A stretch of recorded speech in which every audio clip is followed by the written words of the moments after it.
Alright मेरे प्यारे प्यारे दोस्तों, मैं हूँ हारिस सुल्तान। और जैसा कि बड़े अरसे से मैं कहता चला आ रहा हूँ लोगों को, हमारे जो प्यारे मोमिनीन्स हैं ये बड़ी जल्दी पंजाबी में कहते हैं पुतर जाते हैं। 6-7% इनकी आबादी है यूके में, लेकिन इन्होंने जो दंगे फसाद वहाँ पे मचाए, जो इन्होंने शोर शराबा किया, जो इन्होंने नो गो जोन्स बनाए, गेटोज बनाए, लोगों पे छुरियों से हमले किए, सैकड़ों की तादाद में दहशतगर्दी के हमले भी किए, जो लंदन में हुआ 2007 में, और उसके अलावा छुरियों से इतने वाकयात हुए। अभी कल जर्मनी के अंदर भी हुआ है। ये सिर्फ एक ही कौम है जो ये काम करती है, लेकिन ये उन लोगों की जो हॉस्पिटैलिटी है, जेनरोसिटी है, उसको उसकी कमजोरी समझने लग गए। खुल के कहते हैं शरीयत आएगी यूके में, नारे लगाते हैं, इंटिमिडेट करते हैं, प्रोवोक करते हैं। लेकिन गोरे को चूंकि उनको आसाइशें उनके मुंह को लग गई थी, तो वो उठ नहीं रहे थे। सारी बात अपनी जॉब से मतलब है। कैंसल कल्चर था, वो किस्म आया, पॉलिटिकल करेक्टनेस आई, तो उन्होंने इनको नथनी में संगल डालना बंद कर दिया। किसी और ज़माने में होता है तो अब तक खाना जंगी शुरू हो चुकी होती कि एक ग्रुप है जो आया अपने उन मुल्कों को छोड़ के जहाँ पे शरीयत है, और यहाँ पर आके नए मुल्कों में आया शरीयत से भाग के और कहता है यहाँ पे भी शरीयत ले आओ। तो एक ही ग्रुप है इस वक्त पूरी दुनिया में, सारे इनके लोग खराब खड़े हो रहे हैं। तो टॉमी रॉबिन्सन एक बंदा है, उससे मैं मिला था अपने इस लास्ट ट्रिप में। अगर मैं इधर होता तो मैं भी जाता जरूर 1 जून को। तो कल उसने एक रैली निकाली। पहले भी रैलियां निकालता रहा था, लेकिन कोई 500-600 लोग आते थे। लेकिन कल उसने रैली निकाली और तकरीबन कुछ अंदाजों के मुताबिक 10,000 लोगों ने अटेंड किया। अगर 10,000 नहीं थे तो 7-8 हजार लोग थे। बहुत लोग, यानी पहली दफा लंदन में या यूके में इस्लामिज्म के खिलाफ, यानी ये मोहम्मद हिजाब और ये अली दावे शावे जो हैं, जो गलियां पे निकालते हैं लोग और इंटिमिडेट करते हैं, उनको नारे लगाते हैं अपनी, इतना कोई बिल्कुल भी कोई इज्जत और एहतराम उन मुल्कों को नहीं देते जिन मुल्कों ने इन्हें इतनी अच्छी जिंदगियां दी हैं। क्योंकि अगेन, हमें जैसे आपको बताया, वेस्ट में पॉलिटिकल करेक्टनेस की बीमारी थी, माइनॉरिटीज को प्रोटेक्ट करने की, एलजीबीटीक्यू के खिलाफ उनकी, यानी हर लिबरल वैल्यू के खिलाफ शोर मचाते हैं। तो ये तो होना ही था। बड़े अरसे से मैं कहता चला आ रहा था कि हम भी अपना काम कर रहे हैं कि इन लोगों को, गोरों को बताया जाए कि जो वैल्यूज सरतन से जुदा, गुस्ताखी, अगर मजहब छोड़ा तो कत्ल कर देंगे, अगर एलजीबीटीक्यू हो तो ऊपर से नीचे फेंकेंगे, औरतों के ऊपर बुरके डालेंगे और ऊपर से प्रवोक करेंगे, तुम्हें छोटी बच्चियों से शादी करने को अच्छा कहेंगे। सारे मुसलमान ऐसे नहीं, लेकिन ये जो वैल्यूज है इनकी, ये तुम्हारे घरों में आएंगी। और अब उन्होंने देख लिया, लोग खुल के, मोमिन ये हकीकत वगैरह बड़े खुल के कहते हैं, हाँ अभी छोटी बच्ची से, 4 साल की बच्ची से भी हो जाए शादी, कोई बात नहीं। तो ये जो इनकी गंदी हरकतें, गंदी जो 7वीं सदी की जो इनकी वैल्यूज थी, वो अब इन्होंने आम 21वीं सदी में वेस्टर्न लिबरल सोसाइटीज के अंदर ला के रखनी शुरू कर दी। जिसके नतीजे में क्या हुआ जी, कि लोग उठना शुरू हो गए। गिर्ट विल्डर्स आया। अभी जर्मनी में देखें, अभी ये जो कल मारा है एक अफगानी ने, एक हमला किया है एक फ्री स्पीच एक्टिविस्ट के ऊपर छुरियों से, पुलिस वाले की गले में यहाँ पर छुरी मारी उसके। और इसी तरह सैमुअल पति का फ्रांस में किया था।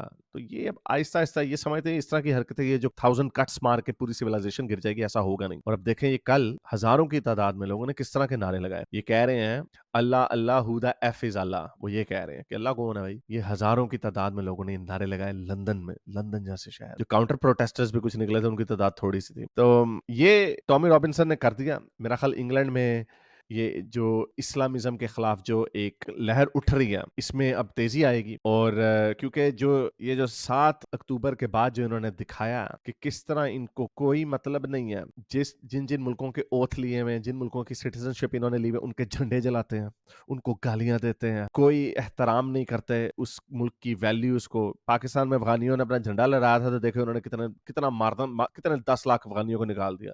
तो वो देखें कैसे अपने सीनों के ऊपर, सिविलाइज लोग हैं ना, सीनों पे पत्थर रख के ऐसी पैड़ी शक्लों को बर्दाश्त करते थे। लेकिन अब ऐसा नहीं होगा, अब इनको डंडे पड़ेंगे। बड़े अरसे से हम कहते चले आ रहे हैं। देखें ग्रीस में, पाकिस्तान नहीं है, पूरे एथेंस में, वहां पे एक एरिया में, मतलब नॉर्थ है या साउथ है, बिल्कुल ही एथेंस के सेंटर में, इसराइल एक होटल पे हमला कर दिया क्योंकि वहां पे कुछ इसराइली आए हुए थे।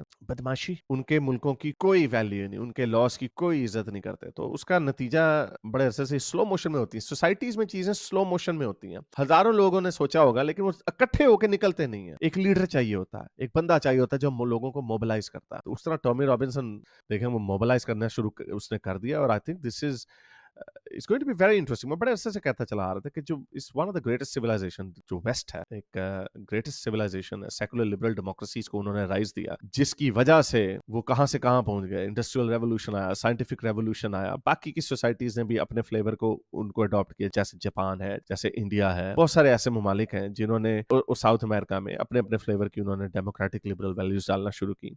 तो बिकॉज इट वर्क्स, इनके पास गंदी दाढ़ियों के और ये टोपी वाले शटलकॉक बुरकों लोगों के अलावा इनके पास कुछ भी नहीं है। औरतों को फंटी लगा दी, बच्चियों से शादी कर ली, बच्चों को मदरसे में पेल दिया, बस ये काम है, इन्होंने कुछ नहीं दिया। इनकी वैल्यूज फ्लॉप है, इनकी सोसाइटी फ्लॉप है, जिसकी वजह से कुछ नहीं निकलना। लेकिन अपनी उन्हीं गंदी वैल्यूज को वेस्ट में भी ले आए। तो अब ये ऐसा नहीं होगा। तो मैं हमेशा से कहता आया था कि ऐसा नहीं होगा कि इतनी अच्छी, इतनी अजीम सिविलाइजेशन ऐसे चंद दाढ़ी वाले, ऐसे टोपी वाले, बुरके वाले, ये इनको खत्म कर देंगे, ऐसा हो नहीं सकता। कुछ चाइना करे तो चले, चाइना ने देखें तरक्की की, मिलिट्री माइट बनाई, चांद पे जा रहे हैं, सारे काम उस तरह हराएं तो हराएं। ये क्या अभी अंदर छोड़ के बच्चे पैदा करने लगे 7% है इधर, 10% फ्रांस में। ख्वाब इनके ऐसे कि हमने यहाँ पे शरीयत ले आनी है, हमने यहाँ पे ऐसी ऐसी बातें खुल के करते हैं। तो लेकिन पागल डिलूटेड है, सारी बात उड़न खोते पे यकीन रखेंगे तो इसी तरह के गंदे गंदे उनको बड़े बड़े ख्यालात ही आएंगे ना। हकीकत से तो उनका कोई ताल्लुक नहीं होगा। बल्कि अभी किसी ने मुझे वीडियो भेजी था, देखो इनकी सोच देखो, और ये लिटरली यही ये लोग हैं, इनकी सोच ऐसी है। जरा सुनिए ये बंदा क्या कह रहा बाबा वो कहता है अगर पॉपुलेशन कंट्रोल लगाई तो अल्लाह ताला ऊपर से हमें बच्चे देगा अब अल्लाह भी कैसे इंजेक्शन देगा, जरा देखिए सुनिए जरा। नहीं, ये जो जनसंख्या नियंत्रण कानून का जो मुद्दा है बेवजह का बनाया जा रहा है। बेवजह का है, बिल्कुल बेवजह का है। इस पे कोई पाबंदी नहीं लगा सकता। अगर औरत के जरिए से बच्चे पैदा नहीं होंगे ना, अल्लाह आसमान पे से टपकाएगा। फिर जैसे फरिश्ते पैदा होते हैं, उनके लिए कोई बीवी है, कोई मर्द है उनके लिए। अल्लाह ताला कैसे बच्चों फरिश्तों को पैदा करते हैं, जैसे नहाते हैं जिब्रील अलैहिस्सलाम, उनके जिस्म से जो बूंदे गिरती है उनसे फरिश्ते पैदा होते हैं। फिर जब ये ऐसे रोकबंदी लगाएंगे, ऐसे इंसान नहाएगा, उनके जिस्म से जब बूंदे गिरेंगी ना, उससे